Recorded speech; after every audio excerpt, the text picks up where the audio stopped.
During the Asuka period, Buddhism was introduced to Japan through Korean statesmen who brought along with them Chinese practices. This was encouraged by devout leaders and led to major reforms in government, ethics, and education. The new religion spurred the creation of a number of very important Buddhist temples. Among them is Nara's Todaiji temple. Let's take a closer look. Picking up from the last video, after the clans fought amongst themselves, the Yamato clan gained dominance. An imperial court was set up with the royal family at the center. Their rule was legitimized by the belief that they were descendants of the sun goddess Amaterasu, who is a supreme deity in the Shinto religion. The warrior clans who assisted the Yamato clan during the wars were given hereditary positions at court. Land outside of the Yamato were divided into provinces, and they were overseen by these aristocratic clans. They ruled more or less autonomously and kept a large portion of the revenues for themselves, so although the imperial house was technically the focus of government, they were relatively poor and powerless. The imperial court needed some restructuring if they were to centralize power. This period is defined by an accelerated adoption of Chinese culture, and they looked to the Chinese imperial government as a model for their new government structure. In 618, the Tang dynasty was established in China, beginning an almost 300-year reign that is often considered to be the greatest period of flowering. The capital, Chang'an, was the hub of Asia, often compared to Rome's role in the Mediterranean. With access to the Silk Road and influence over neighboring countries, people of many different cultures gathered at the capital, making it a cultural hub not found anywhere else in the late 1st millennium CE.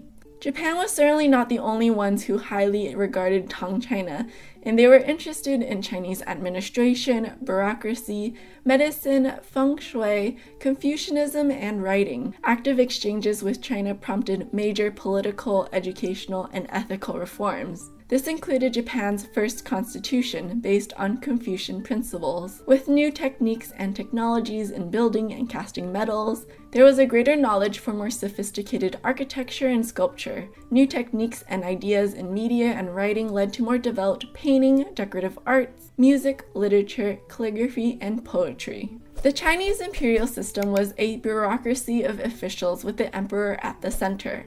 Provinces were administered by governors and officials appointed from this bureaucracy, but they could be made and recalled according to their decisions. So the power remained at the capital, and the revenue gathered in the provinces would go back into the imperial coffers. It took almost a century for Japan's first major steps towards this massive restructuring. Two key reformers were Soga no Umako and Umayado no Oji, more commonly known as Shotoku, a prince of the imperial house. The Soga clan were said to have descended from a noble of Korean Paekje in the 5th century. They were ambitious, gaining favor of the imperial family, but were unable to hold any of the hereditary court positions. Therefore, they had a lot to gain with the abolishment of the old government structure, replacing it with an appointed bureaucracy. In 587, Shotoku, the imperial guard, and the Soga clan engaged in open battle against those who opposed the restructuring. However, it wasn't until 645, with the Taika or Great Change reforms, that formal restructuring of both the imperial and provincial government was laid out. In the Japanese adoption of the Chinese template, the aristocratic clans were required to live in close proximity to the imperial seat of power. They had to serve the emperor at court rather than staying in their provincial strongholds. The reform furthered the centralization of imperial power, and the lands were nationalized. Thus, new taxes began to flow through the central government. The officials who served during this bureaucracy were drawn from aristocratic clans and trained at a university near the imperial court called Daifukudo. There, they were taught Chinese Confucian classics in the Chinese language. However, the transformation of the way Japan would be governed would not be complete until 794 during the Heian period. Speaking of keeping them near the imperial court, let's talk about where exactly that was. They wanted a new permanent imperial capital that would be modeled on the, yep, you guessed it, Chinese Chang'an capital. The first attempt made in 694 with Fujiwara-kyo was in the Asuka Valley. Neatly laid out in a grid plan, the palace grounds at the heart of the city was surrounded by an earthen wall. The southern gate opened to a great courtyard with the great audience hall at the other end. North of that was the imperial residence. The city also encompassed several Buddhist temples that had been founded before the city was constructed, including Asuka-dera, the first great Buddhist foundation completed in 588. The capital was not used for very long and was abandoned in only 16 years. Some suggest that the move was encouraged by an increased population, and an almost identical plan was built 13 miles to the north called Heijo-kyo. This period is known by Heijo's present name, Nara.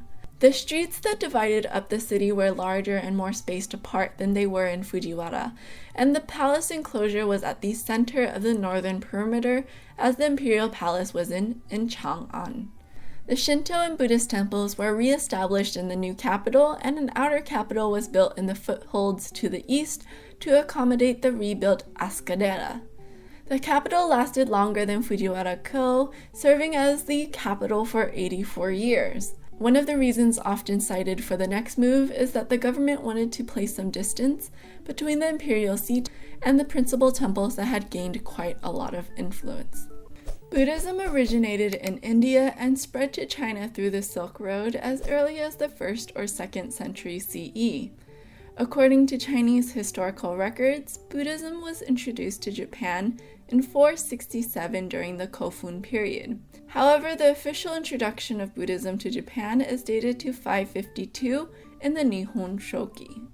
By the 5th century, Buddhism had long been established in China and was officially adopted by some Korean kingdoms. While Korean embassies were unsuccessful at introducing Buddhism to the Japanese imperial court, they did attract the interest of both Soga no Omako and Prince Shotoku. Remember the guys who fought to change the government structure? Yeah, those guys. When they gained control of the government, Buddhism gained a crucial foothold. Even with a slow start, Buddhism became more prominent as it became officially endorsed as an instrument of the state by rulers. Accordingly, more money was spent to construct large and elaborate Buddhist temples over the next century. Shotoku himself sponsored the building of many temples in the Aksa area, including Horyu-ji. With the support of the imperial court, there was a great deal of money invested into building Buddhist complexes, leading to a rich tradition in Buddhist architecture, sculpture, and painting. Skilled artists and craftsmen from China and Korea came to Japan to build temples and sculptures, as well as teach their techniques and aesthetics to local craftsmen. Horyu-ji in Nara is one of the earliest examples from the 7th century that still exists today. The complex, arranged in a prescribed manner, includes the main worship hall, or the kondo, meaning golden hall, and a 5-story pagoda. In the kondo, there is a number of important sculptures and art treasures that are preserved in these walls. Sculptor Tori Busshi, who followed the North Way style, established the Tori school of sculpture. 2 surviving works attributed to Tori Busshi are the Asuka-dera Buddha, made in early 7th century, and the Shaka Triad, which are the main icons of the Golden Hall of Horyu-ji. Although the works have been restored over time, they retain many of the original features. The Asuka-dera Shaka sits erect with his legs crossed and his right hand raised in the Samui-in mudra, or hand gesture, which symbolizes Buddha's power to grant tranquility and freedom from fear. The left hand is lowered with the palm facing upwards, a gesture of wish granting and the promise that Buddha's teachings are the true path to release from suffering. The drapery of his clothing is sharply defined in regular folds. The head of the Asuka-dera Buddha is the least restored, with a long, cylindrical face. His face is strongly geometric and linear, with a sharply defined nose and eyes. The hair is depicted as a mass of snail shell curls, one of the physical symbols that distinguishes Buddha as the perfected being. These symbols are called shogo, and the other 2 shogo seen here are the raised circle above his nose and the cranial protuberance. Yep, that's not your average man bun, that's a protuberance. Both are symbols of his greater wisdom and understanding. Other works in this Tori style includes the Kannon Bodhisattva of Yumedono Hall. In the following Hakuho period, some of the important Buddhist sculptures show a prominent Tang China influence, as seen in sculptures preserved from the Yakushi-ji kondo. Tang arts were characterized by Indian and Central Asian influences from the Silk Road, such as 3-dimensionality and realism achieved through modeled forms. The sculptures in Asuka during this time have a more soft, supple pose and full body that contrasts with the more rigid Tori style. The skirts and scarves cling to his body like wet cloth, which shows his body underneath. The long robe flows over the rectangular throne, falling in irregular folds. His left arm is extended, holding a medicine jar that is now lost, and his right hand is raised in the Ani-en gesture, indicating explication of a teaching. During the Nara period, Buddhist sculpture becomes increasingly realistic. A massive project that took place during this period was the construction of the Todaiji temple. The most important commission was the colossal image of the Daibutsu. The one in Todaiji today is a reconstruction from 1192. The Fukukenjaku Kannon is an impressive depiction from the Nara period. The dry lacquer sculpture is covered in gold leaf, constructed under the direction of Kuninaka Kimimaro. The sculpture's name, meaning cannon of the never-empty lasso, refers to the ability and the strength of this figure to lasso beings ensnared in delusion and bring them to the safety of enlightenment. A very popular bodhisattva, Kannon is often depicted as a female figure in later periods, but is depicted as a male in earlier works. The deity has an extra eye at the center of the forehead and 8 arms, 2 in front of the chest in prayer, and the other 6 radiating outwards, holding symbols of this manifestation: the lotus blossom of Buddhist wisdom, a pilgrim's staff, and a lasso. The 8 arms are related to an esoteric or tantric teachings in Japanese Buddhism, which will become more prominent over the next century. Behind the cannon is a halo of metal openwork. The lines represent the golden light that radiates from the Kannon's body. On his head is a silver crown with a standing Amida Buddha, of whom he is a manifestation. The Shukongojin is a great example of a more naturalistic style of the second quarter of the 8th century. Standing at 6 feet tall, the fierce figure made of painted clay is a guardian, warding off evil spirits with his exaggerated face. He is clad in a colorful Chinese-style armor and clutches a diamond thunderbolt. Despite having both feet planted to the ground, there's a great sense of movement from his posture and floating scarves. Even his armor seems to sway gracefully. The popping eyes and large veins in his neck and arms leaves no mystery about his strength. In the late Nara period, we see a shift from the elegant realism to a more sober, stylized aesthetic. The Birushana Buddha at Toshodaiji is a large 10-foot tall sculpture made with the hollow dry lacquer technique and is covered in gold leaf. Although fully modeled, the figure is more stylized with a full body. The face is almost spherical, curving upwards and outwards, and has thin, elongated eyes and eyebrows that almost reach the hairline. His neck is short and thick.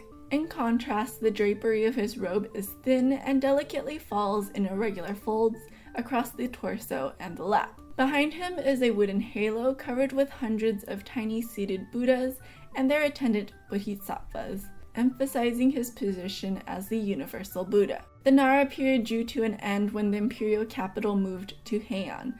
Although the new capital was built along the same Chinese imperial plan as Fujiwara and Heijo, it was unlike them in that it served as the imperial capital for more than 1,000 years, until the emperor's removal to Tokyo in 1968. Thanks so much for watching this video. I'm doing a whole series on Japanese art, everything from prehistoric to Heian period, modern Japan to contemporary art and pop culture. Be sure to subscribe to catch them all. Special thanks to our Patreon supporters. I really appreciate your contributions. If you like Little Art Talks and you want to help us keep making more great new videos, please check us out on patreon.com/littlearttalks to see all the neat things that are available. Thanks so much for watching, and I'll see you guys next time.